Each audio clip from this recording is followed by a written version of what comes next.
আসসালামু আলাইকুম। দখলদার ইসরায়েলি বাহিনী এবং ফিলিস্তিনি পুরোদমে যুদ্ধ চলছে, জানিয়ে দিব হাতে থাকা সর্বশেষ আপডেট আন্তর্জাতিক সংবাদ। প্রথমেই সংবাদ শিরোনাম। গাজায় 40,000 ফিলিস্তিনিকে হত্যা করেছে ইসরায়েল। আরো জানিয়ে দিব খারকিবে খেলার মাঠে আবাসিক ভবনে রাশিয়ার হামলা, শিশু সহ নিহত 7 জন। আরো জানিয়ে দিব F-16 যুদ্ধ বিমান বিধ্বংসর পর বিমান বাহিনীর কমান্ডরকে সরিয়ে দিলেন জেলেনস্কি। সর্বশেষ জানিয়ে দিব গুজরাতে ঘূর্ণিঝড়ের আশঙ্কা। শুনছিলেন সংবাদ শিরোনাম, এরপর বিস্তারিত। তার আগে আমাদের ভিডিওটি যদি ভালো লেগে থাকে তাহলে লাইক, কমেন্ট, শেয়ার করে দিবেন। আর আমাদের ভিডিওটি সর্বপ্রথম পেতে চ্যানেলটিকে সাবস্ক্রাইব করে রাখবেন। গাজায় 40,000 ফিলিস্তিনিকে হত্যা করেছে ইসরায়েল। এবার শুনুন বিস্তারিত।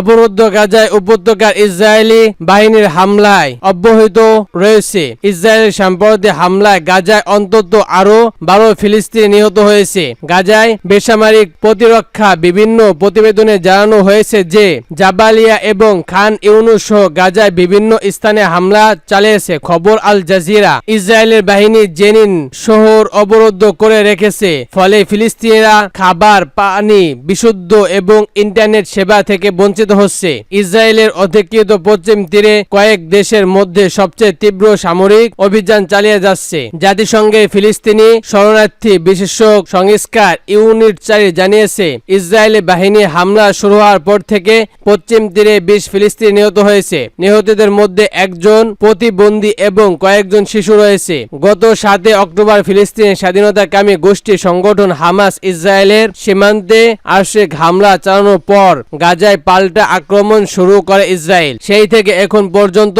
ইসরায়েল বাহিনীর হাতে গাজায় কমপক্ষে 40,602 জন নিহত হয়েছে এবং আরো 93,885 জন আহত হয়েছে। এদিকে গাজায় শিশুদের পোলিও টিকা দেওয়ার জন্য সামরিক ভিত্তিতে দিতে সম্পৃক্ত হয়েছে ইসরায়েল। বিশ্ব সংস্কার ডিএটে শুক্রবার 30 আগস্ট এ তথ্য নিশ্চিত করেছেন। সংস্কারটির জোর কর্মকর্তা রিক রিপারবলি বলেছেন, গাজায় উপত্যকার প্রায় 6,40,000 শিশুকে পোলিও টিকা দেওয়ার লক্ষ্যে এই সূচি আগামী রোববার থেকে শুরু হবে। গাজার মধ্যে দক্ষিণ এবং উত্তর অংশে 3 ধাপের এই টিকাদার কর্মসূচি চলবে। প্রতি ধাপে টিকা 3 দিন।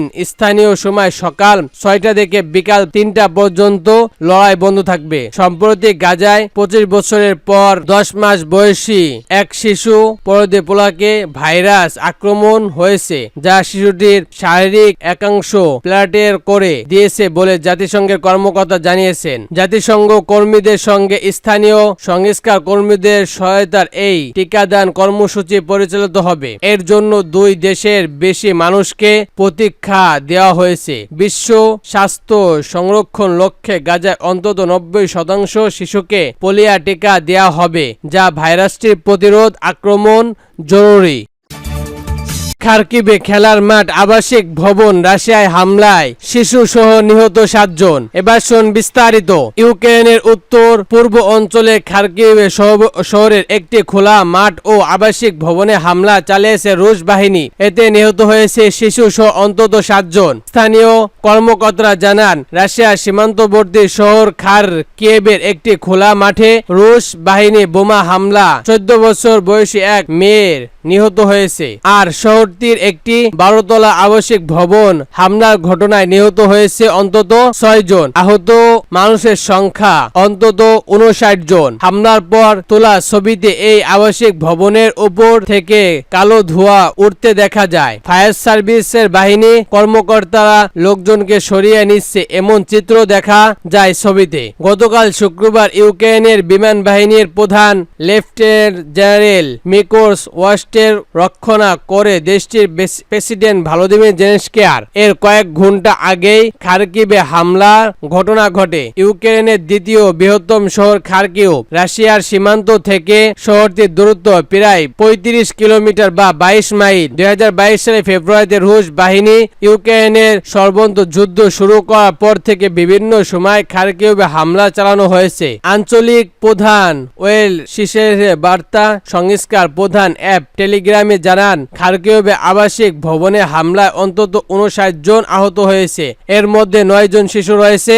আহত ব্যক্তিদের মধ্যে 20 জনের অবস্থা আশঙ্কাজনক। তিনি বলেন, সীমান্তের উপর রাশিয়ার বেড়াঘাতের আঞ্চলিক থেকে হামলা চালানো হয়েছে। জেলেনস্কিয়ার অভিযোগ করেন, রাশিয়া তার দেশে সাধারণ জনগণের উপর হামলা চালাচ্ছে। তিনি বলেন, ইউক্রেন যদি রুশ সীমান্তে ঘাঁটিতে রাশিয়া যুদ্ধবিমান ধ্বংস করে দেওয়ার ক্ষমতা অর্জন করতে পারে তবে এই হামলা ঠেকাতে পারে। জেলেনস্কিয়ার বলেন, এটা খুবই যৌক্তিক একটি প্রয়োজন। ইউক্রেনের প্রতিরক্ষা সীমান্ত করার কোনো যুক্তিগত কোনো কারণ নেই।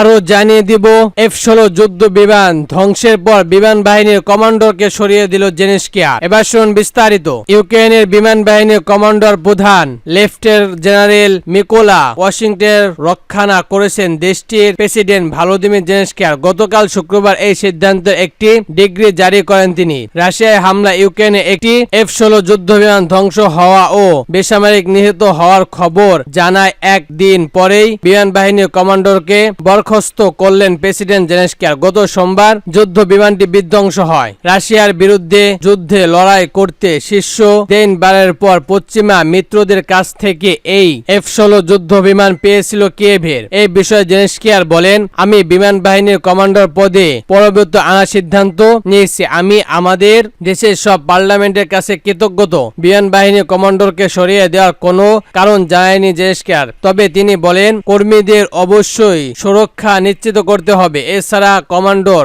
লেভে শক্তিশালী করার প্রয়োজন ছিল। ইউক্রেনের জেনারেল স্টাফ জানান, টিয়ার জেনারেল আনাতোলিয়া আক্রমণে সামরিক বিমান বাহিনী কমান্ডার দায়িত্ব পালন করবেন। ইউক্রেনের সামরিক বাহিনী F-16 যুদ্ধ বিমান ধ্বংস হওয়ার কোনো কারণ জানায়নি। তবে বলা হয়েছে, শত্রুপক্ষে ছোড়া ক্ষেপণাস্ত্র আঘাতে যুদ্ধ বিমানটি ভূপাতিত হওয়ার প্রধান কারণ নয়। সোমবার আকাশপথে রাশিয়ার সবচেয়ে বড় হামলার সময় যুদ্ধ বিমানটি বেসামরিক 3টি ক্ষেপণাস্ত্র ও একটি ড্রোন ধ্বংস করেন। এই মাসের শুরুর দিকে F-16 যুদ্ধ বিমান একটি চালক ইউক্রেনে এসে পৌঁছায়। বিধ্বংস বিমানটি এই চালানোর রাশিয়া হামলার সময় ইউক্রেনের F-16 যুদ্ধ বিমান বিধ্বংস, বেসামরিক নিহত। রাশিয়া হামলা ঠেকাতে পশ্চিমাদের 16 যুদ্ধ বিমান ব্যবহার করছে ইউক্রেন, বললেন জেলেনস্কিয়া। F-16 যুদ্ধ বিমান প্রথম চালক হাতে পেল ইউক্রেন। আরো জানিয়ে দিব, গুজরাটে ঘূর্ণিঝড়ের আশঙ্কা। এবার শুনুন বিস্তারিত।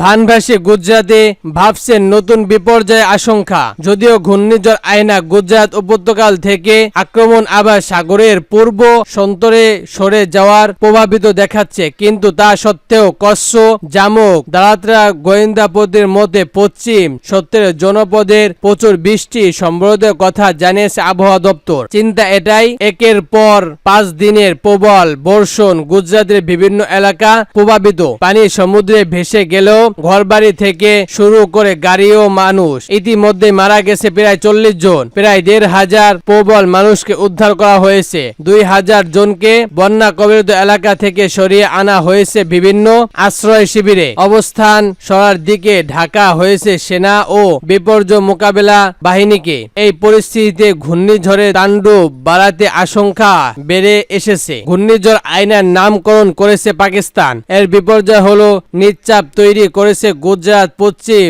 তরবিত অঞ্চলে। এতে তা ঘূর্ণিঝড়ে পরিণত হয়ে সমুদ্রের দিকে এগোচ্ছে। সাধারণ নির্বাচন তৈরি হচ্ছে সমুদ্রের পরে ঘর্ষণের রূপ নিয়ে থাল বাড়ছে। একটি উল্টা তল সমুদ্র হওয়া, দারুণ ঝোপের হাওয়া ও বৃষ্টিপাতের ঝাপসা থেকে গুজরাট বেয়ে যাচ্ছে। ইতিমধ্যে প্রাণটি গুজরাটের কাছে যেটা এসেছে গোয়েন্দা উপত্যকার বিপর্যয়ের মতো নতুন বিপর্যয়। শুক্রবার থেকে নতুন করে শুরু হয়েছে বৃষ্টি, সঙ্গে ঝড়। বন্যা কবলিত রাজ্যের 7টি জেলা নতুন বিপর্যয় আশঙ্কিত জারি করা হয়েছে। জনজীবন এখনো বিপর্যয়। শনিবার সকালে আয়না অবস্থা ছিল ভূতের 190 কিলোমিটার উত্তর পশ্চিমে। একাধিক দিকে তা এগোয়ে আসা আবহাওয়া অফিস জানিয়েছে। কাছের জেলা শাসক ইতিমধ্যে উপত্যকার হয়েছে কাঁচা ঘরে বাস করা মানুষ মানুষের নিরাপত্তা স্থল সরানোর, যে অবস্থায় পাকা স্কুল বাড়ি বেড়ে দেওয়া হয়েছে, মাঝপেশে সমুদ্র